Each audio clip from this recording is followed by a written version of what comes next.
muttaqun fala tamutunna illa wa antum muslimun. Faqala ta'ala ya ayyuhalladzina amanu taqullaha haqqa tuqatih wa la tamutunna illa wa antum muslimun. Hadirin, kita bermohon pada Allah Subhanahu wa ta'ala, semoga seluruh rangkaian ibadah yang telah kita tunaikan sampai detik ini, siam kita, qiyam kita, ruku', sujud, interaksi dengan Al-Quran, ibadah maliyah, infak, sedekah, zakat kita, seluruhnya diterima oleh Allah Subhanahu wa ta'ala dengan penerimaan terbaik insyaallah. Hadirin sekalian, seperti diketahui dan telah viral di setiap masa bahwa tujuan utama kita diperintahkan menunaikan ibadah siam Ramadan itu Allah tegaskan di penghujung ayat 183 surah Al-Baqarah, la'allakum tattaqun, supaya takwa kalian meningkat, supaya kalian bertransformasi, kata Allah, menjadi pribadi yang semakin bertakwa. Hadirin, takwa itu diksinya serta derivasinya di dalam Al-Quran setidaknya disebutkan sebanyak 115 kali. Dan cabangnya begitu beragam. Di antara sekian makna takwa itu, ada yang terkait erat dengan petunjuk Allah yang menginginkan manusia mengetahui tujuan hidupnya. Apa sesungguhnya yang dijalani manusia di muka bumi ini? Kemana dia akan kembali? Seperti apa dia merencanakan kurikulum hidupnya dari mulai berkehidupan baligh itu sampai kembali kepada Allah Subhanahu wa ta'ala. Di antara ayat Al-Quran yang mengisyaratkan makna ini, kita simak di Quran surah ke-59 Al-Hasyr misalnya, di ke-18 itu. Allah tekankan khususnya pada setiap insan yang beriman. Harus ada pembeda iman kita dengan manusia yang belum beriman. Ya ayyuhalladzina amanu taqullaha. Hai semua yang beriman, kata Allah, tanpa kecuali. Bahkan panggilannya menggunakan huruf nida, ya, disebutkan 361 kali dalam Al-Quran. Nidaul qarib, nidaul mutawassit, nidaul ba'id. Ada 14 makna, 14 kata huruf nida dalam gramatikal bahasa Arab. Dalam Al-Quran disebutkan hanya satu ya, dengan fungsi yang fleksibel, memanggil yang dekat, yang menengah ataupun jauh. Ayyuha disebutkan 150 kali dalam Al-Quran. Ayyunnya munada untuk bermakna taukid yang menegaskan, haknya tanbih yang mengingatkan. Alladzina disebutkan 1080 kali dalam Al-Quran, memanggil semua kalangan tanpa kecuali, besarkah, kecilkah, tuakah, mudakah, laki-laki, perempuan, dengan semua tanpa batas sekat strata sosial dalam berkehidupan. Seakan Allah ingin katakan, hei semua insan yang beriman tanpa kecuali, adakah kalian sedang merat dengan Allah sehingga merasa imannya kuat? Jangankan yang salat fardu, sunnah pun dikejar-kejar. Ada yang imannya standar, menunggu adzan baru dia siap-siap. Ada imannya mungkin sedang lemah, sampai iqamat pun dikumandangkan, belum tergerak jiwanya untuk mendekat kepada Allah. Semua, kata Allah, tak peduli, lelakikah, perempuankah, tua, muda, besar, kecilkah. Ayyuhalladzina amanu, aku tekankan, aku ingatkan, ittaqullaha, tingkatkan takwamu kepada Allah. Kita bertanya, bagaimana caranya Allah? Perhatikan dimensi yang disampaikan di ayat ini. Kata Allah, wal tanzur nafsum ma qaddamat lighad.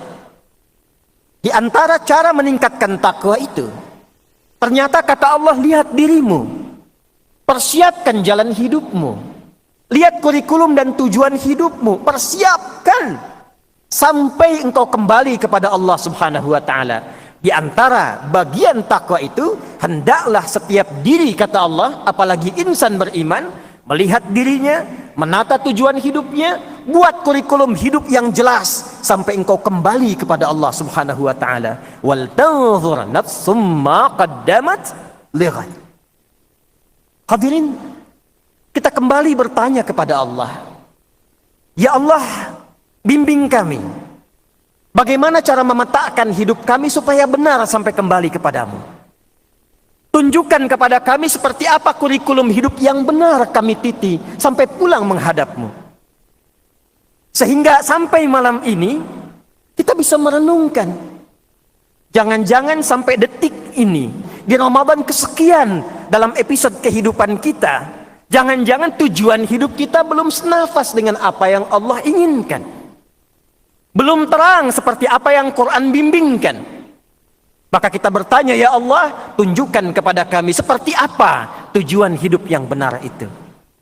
Maka setidaknya hadirin, ada dua hal pokok dalam Al-Quran yang sangat ditekankan kepada setiap manusia, terlebih insan beriman, agar betul-betul menjaga dua pokok ini, karena inilah akar dari semua tujuan berkehidupan kita. Tidak diciptakan manusia kecuali untuk mewujudkan dua tujuan pokok ini. Secara cepat dengan keterbatasan waktu kita, pertama Quran surah ke-51 Adz-Dzariyat di ayat yang ke-56. Allah berfirman, A'udzu billahi minasyaitonir rajim. Bismillahirrahmanirrahim. Wa ma khalaqtul jinna wal insa illa liya'budun. Wa ma khalaqtul jinna wal insa, dan tidaklah, kata Allah, aku ciptakan jin dan manusia itu illa liya'budun, kecuali untuk menjadikan semua aktivitasnya, kegiatan hidupnya sebagai ibadah, sebagai penghambaan kepadaku. Jadi yang pertama hadirin, ternyata hadirnya kita ke dunia ini, diciptakannya kita sampai berkehidupan di detik ini, tujuan pokoknya pertama untuk menghamba kepada Allah Subhanahu wa taala. Kita ini hamba. Jadi ternyata ayat ini bukan sekedar memberikan isyarat tujuan berkehidupan kita di dunia ini, tapi juga menunjuk identitas kita di hadapan Allah sebagai hamba. Dan karena inilah kita tercipta. Ada persoalan besar ketika makhluk bernama Azazil dari kalangan jin yang sangat dihormati di alam langit, bahkan sampai malaikat pun menghormatinya. Ibadahnya luar biasa, zikirnya tinggi. Tapi ketika dia bergeser dari fitrah kehidupannya, misi hidupnya untuk menghamba kepada Allah, maka berubah namanya dari hamba yang taat, jin yang taat, Azazil yang terhormat di alam langit, berubah menjadi iblis. Quran surah ke-18 Al-Kahf di ayat ke-50. Wa idh qulna lil malaikati isjudu li adama fasajadu illa iblis. Siapa iblis itu? Kana minal jinni fa fasaqa an amri rabbi. Iblis itu termasuk kalangan jin yang berbuat fasik. Lawan dari fasik itu taat. Jadi jin ini asalnya taat, asalnya banyak zikir, asalnya ibadah. Hanya ketika keluar dari identitas kehambaannya kepada Allah, maka keluarlah dia dari rahmat Allah Subhanahu wa taala. Quran surah ke-7 Al-A'raf di ayat yang ke-12. Qala ma mana'aka alla tasjuda idh amartuk. Hei, kenapa engkau tidak mau sujud, kata Allah, ketika aku perintahkan? Jadi persoalannya bukan karena sujudnya, hormatnya kepada Adam. Kata Allah, ini perintahku, saya Tuhan, saya Rabb, kamu hamba. Sifat hamba itu mesti membuktikan kehambaannya kepada Allah.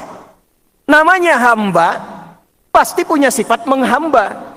Untuk membuktikan kehambaannya itu, dia harus patuh pada tuannya. Makanya kata Allah, kenapa kamu nggak patuh kepadaku? Bukan persoalan Adamnya, bukan persoalan hormatnya, persoalannya engkau hamba, aku Tuhan. Qala ana khairum minhu, khalaqtani min narin wa khalaqtahu min tin. Aku lebih hebat dibandingkan dengan Adam. Kau ciptakan aku dari api, kau ciptakan Adam dari tanah. Tidak level, tidak layak. Yang diciptakan dari materi yang lebih hebat, hormat kepada yang lebih rendah. Qala fakhruj, keluar. Keluar dari penghambaan kepada Allah dan ancamannya tinggi. Karena itulah hadirin, misi pertama, diutusnya semua rasul. Dari mulai Nabi Nuh alaihi salam. Karena Adam Nabi, Nuh diutus pada kalangan umat pertama. Sampai Nabi Muhammad sallallahu alaihi wasallam, misi yang paling utama, yang paling pokoknya, menerangkan, mengingatkan kembali penghambaan kita kepada Allah Subhanahu wa taala. Jangan sampai tidak sadar sampai detik ini bahwa kita itu hamba. Kita akan pulang. Kita akan meninggal dan mempertanggungjawabkan penghambaan kita di hadapan Allah Subhanahu wa taala. Karena itulah untuk membuktikan penghambaan kita kepada Allah, diperintahkanlah dengan turunan dari ibadah itu yang diantaranya disebut dengan salat. Dan jangan salah Pak, Ibu. Semua nabi salat. Semua rasul salat. Nabi Musa ketika diperintahkan oleh Allah saat menerima risalah, itu kalimatnya terikat penghambaan kepada Allah dengan salat. Quran surah ke-20 Taha ayat yang ke-14. Innani anallah la ilaha illa ana fa'budni. Kata Allah, saya tegaskan saya Allah. La ilaha illa ana, enggak ada Tuhan yang layak dipertuhankan kecuali saya. Ketika engkau mempertuhankan saya, kata Allah, engkau hamba. Fa'budni, maka buktikan penghambaanmu dengan menyembahku.